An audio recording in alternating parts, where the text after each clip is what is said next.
So in this lecture we'll have a look at the detection process adopted for pulse position modulation and pulse width modulation.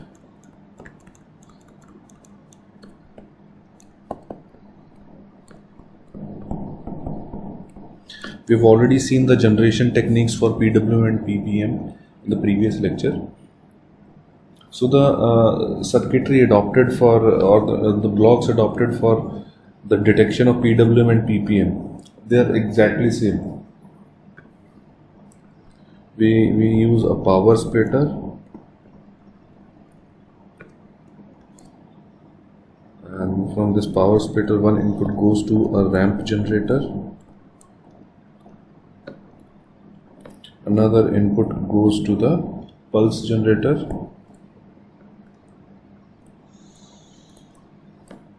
and the output of these two blocks are added and further they are passed through a clipper and then subsequently through a low pass filter. This is the process used for the detection process. So we give input as pulse width modulated signal. Let us see how what is the working of these blocks resulting into the detection of the input signal. Alright, so initially we assume that we have pulse width modulated signal with us. We have pulse width modulated signal, that means we have pulses of different widths depending on the message signal. So you can see here that this is a pulse width modulated signal because the pulse width are different for different instance, right? As we have seen in the previous lecture, the information is contained in the pulse width, right? So in this case the width is more as compared to the first pulse, so you can see that the amplitude at this point is more as compared to this point.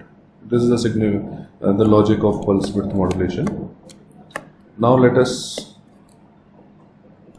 pass this PWM through the individual blocks. So this PWM is splitted into two parts. This signal is splitted into two parts. One input is given to a ramp generator. A ramp generator is basically your integrator. A ramp generator is nothing but your integrator. So when you give unit step function as input to an integrator, the output is supposed to be a ramp function, right?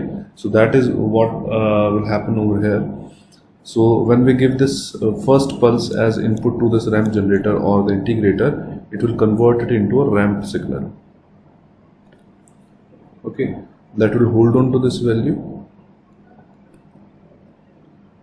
and then further again we encounter another pulse, so it will again generate a ramp signal that will hold on to this value. Further again we encounter a unit step function, so that will again generate a ramp, and so on. Okay, so this will be the output of the ramp generator. Next block is pulse generator. Another output of the power splitter, other part of the pulse width modulated signal is given as input to a pulse generator. The function of pulse generator is to produce PPM from here. That means it will generate a pulse of fixed width at each rising edge of the PWM. This PWM is given as input to pulse generator, so it will generate a pulse at each rising edge. This is the rising edge, this is another rising edge, this is another rising edge. So at each rising edge a pulse of fixed width will be generated, and this is nothing but your PPM, pulse position modulated signal. Alright, next step is adding up of these two.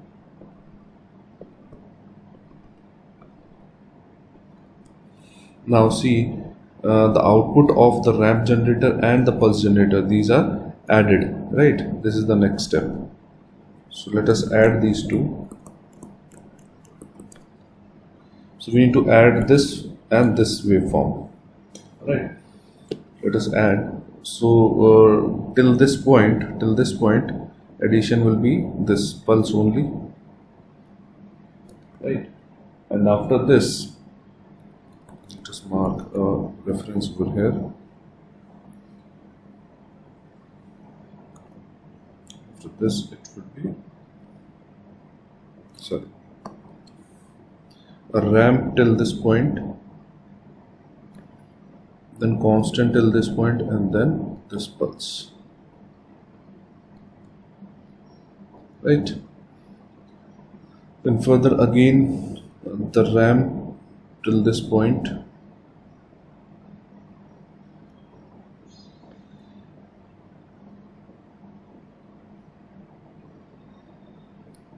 constant, and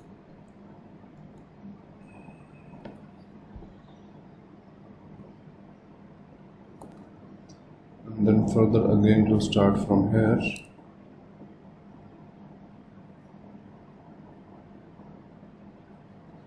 Right, so this will be the added signal.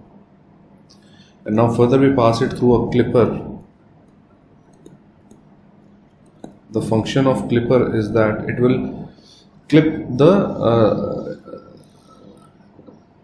DC component from here, and it will convert this into a, you can say, PAM signal, kind of a PAM signal.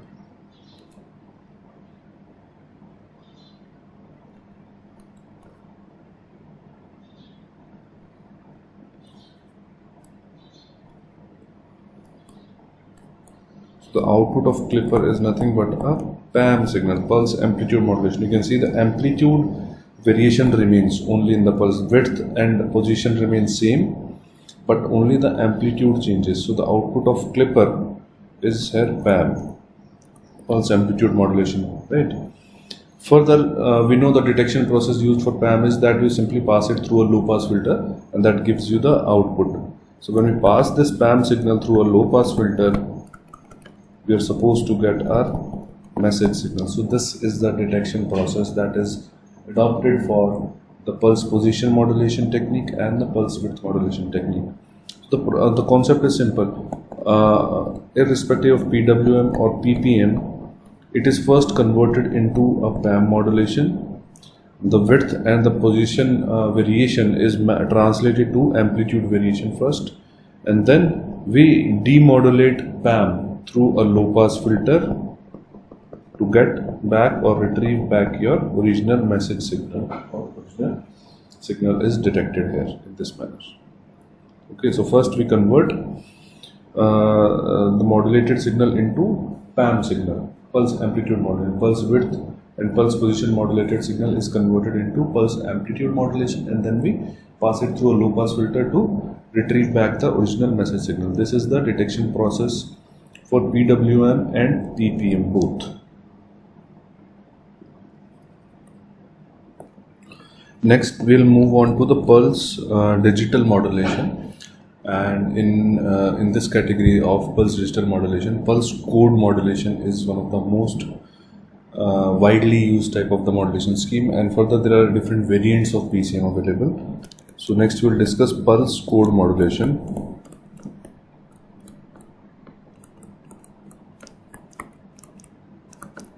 It's a pulse digital modulation technique, and the purpose of PCM is to convert the analog information into binary sequence. The purpose of PCM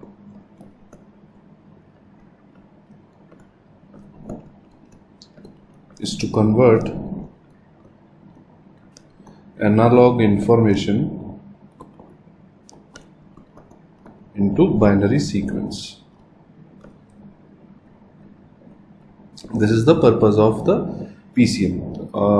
First, let me draw the block diagram of pulse code modulation system, and then we'll move on from block to block in explaining the whole process. So the very first block is a low pass filter at the transmitting end.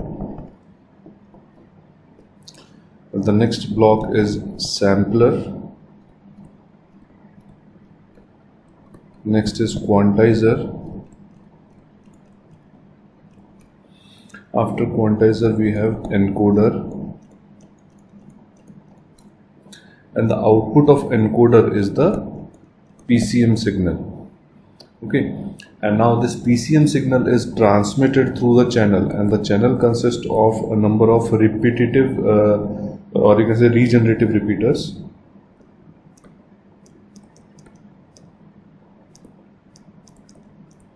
Regenerative repeaters RR.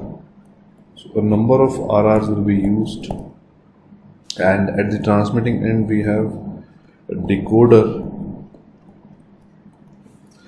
and then further a low pass filter for detection, and the output is a message signal. This is the entire pulse code modulation system, where these 4 blocks refer to the transmitting end, and this regenerative repeater, it refers to your channel, transmission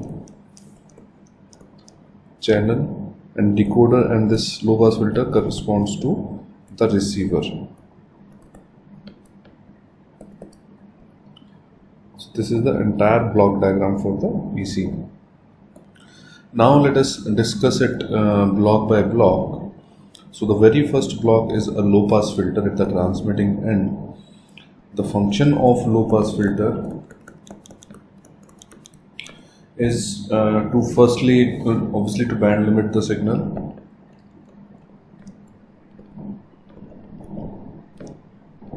and eliminate the very high frequencies. Second purpose of the low pass filter is to avoid aliasing. It avoids aliasing. We've already studied about aliasing. It is an error which is involved in the sampling process. So the low pass filter before the sampler, it works as an anti-aliasing filter. So this works as an anti-aliasing filter before the sampler. Okay. So sampler, we know the purpose of sampler is known to us. It helps us to collect the sample data at instantaneous value of the message signal so as to reconstruct the original signal. Okay, and we know that the sampling rate must be greater than twice of the highest frequency component of the message signal to obtain so the purpose of sampler is to obtain the instantaneous sample values of MT. Third block is quantizer, which is after sampling. So quantization mechanism, it is kind of a rounding off of the sampled value to the nearest quantization level. The purpose of quantizer is to round off the sampled value to the nearest quantization level. We have already discussed sampling in detail. We'll discuss about quantizer also in much detail in this topic. So the purpose of quantizer is clear. It is to round off the sampled values so that it reduces the excessive bits and it compresses the data. Okay. After quantizer, the next block is encoder. The purpose of encoder is to represent each quantized level by a unique binary code. To represent each quantized value to a unique binary code. That is the purpose of the encoder. Okay, and yeah, this encoder highlights the importance of quantizer. Let us look at the importance of quantizer here.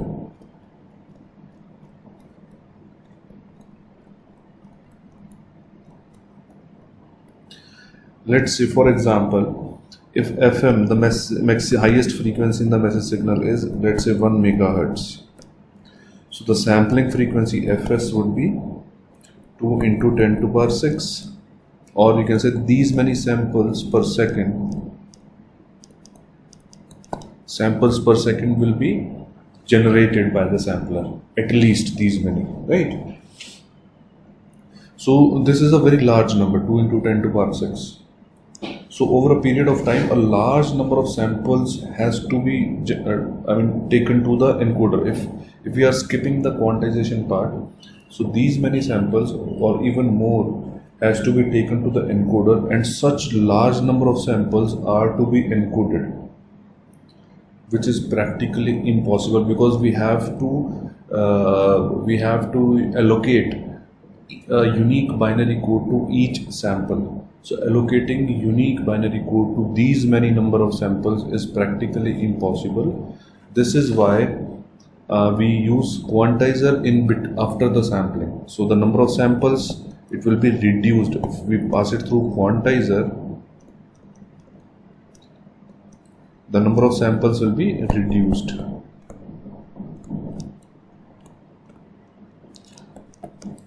Because in case of quantizer, there are fixed quantization levels, and all these samples will be mapped to those quantization levels only, and we will have to encode these quantization levels only. Okay. So the standard relationship is that L is equal to 2 raised to power n, where L is the number of quantization levels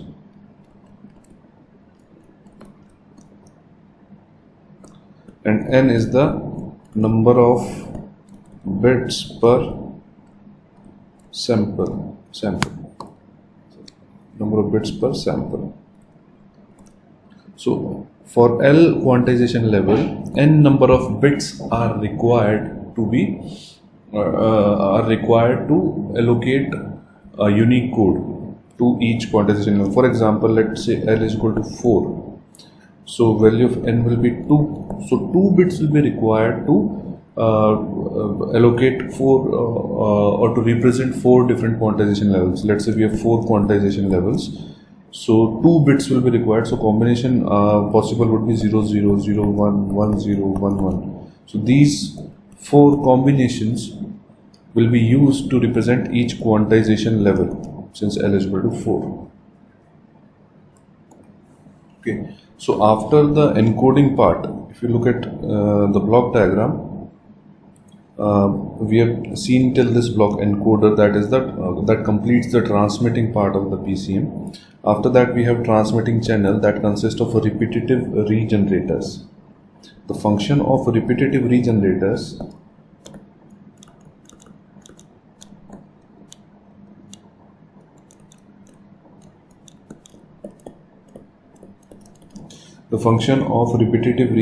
is to eliminate the channel noise and to regenerate the fresh copy of the original signal.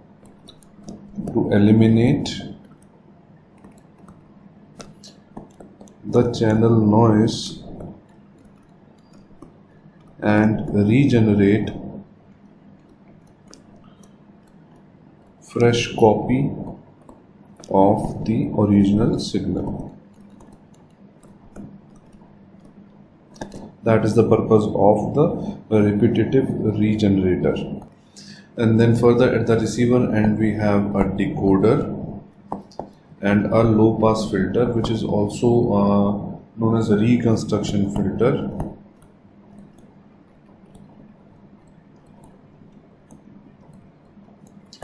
So decoder is just opposite of the encoding process that was adopted at the transmitting end. The encoding process is reversible and the reverse operation is decoding. Okay, so the decoder circuit decodes the pulse coded waveform to reproduce the original signal, and the circuit acts as demodulator.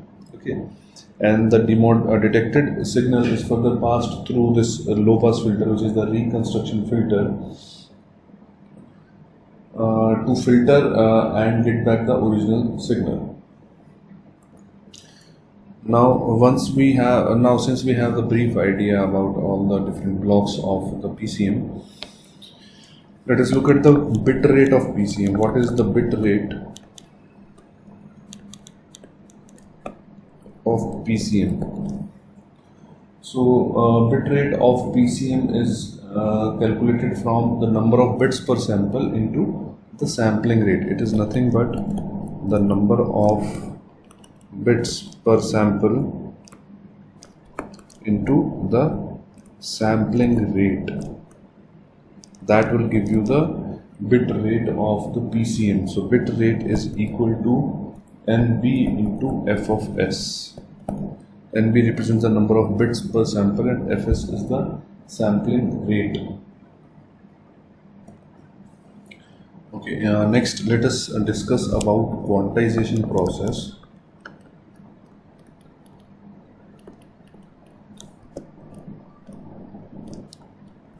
We know what is quantization. Quantization is rounding of the sampled values, okay, to limit the number of samples, right? Quantization is rounding of the sampled values to limit the number of samples for enabling encoding process, right? Just for an example, let's say we have several sampled values, or rather we have a dynamic range, and we divide the dynamic range into, let's say, 4 different quantization levels. Okay, that is at let's say this is 0, this is 1 volt, then at 3 volt, then at 5 volt, then at 7 volt. Okay, so it's 0 to 8. This is the dynamic range, 0 volts to 8 volts. This is the dynamic range, and we divide this dynamic range into 4 quantization levels. Okay, so any sample lying in this range will be mapped to this value, 1 volt. Okay, any sampled value lying between this range, that is 1 to 2, will be mapped to 1 volt again, and any sample value lying between this 2 to 3 volt will be mapped to 3 volt. Similarly, we can map each sample point into 4 different quantization level. Now, just for an example, let's say sampled value is let's say 0.8 volts, and then another value is 2.2 volt. It can have any continuous values. Okay, then let's say 7.9 volts or 7 volts. These are the 4 different sample values. So corresponding to these sample value, what will be the quantized value?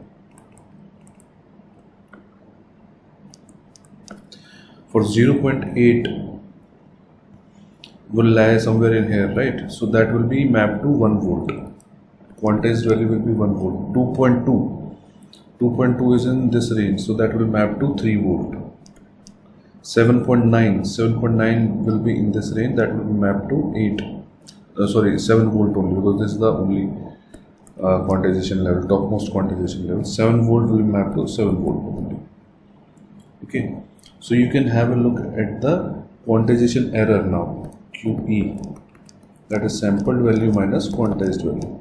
So sampled value is the exact value, we are mapping or rounding of this value to quantized value, right? So quantization, there will be some quantization error associated with it.